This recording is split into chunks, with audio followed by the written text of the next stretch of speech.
this video, I'll walk you through Matter Plan settings. Click on To Do, Settings.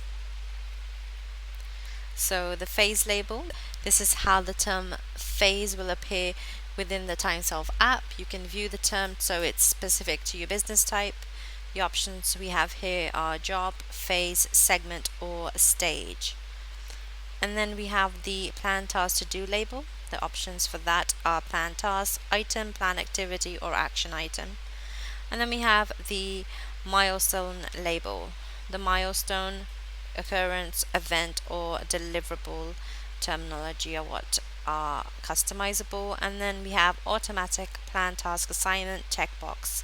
This means that this assigns the users that are already assigned against the matter to the matter plan tasks.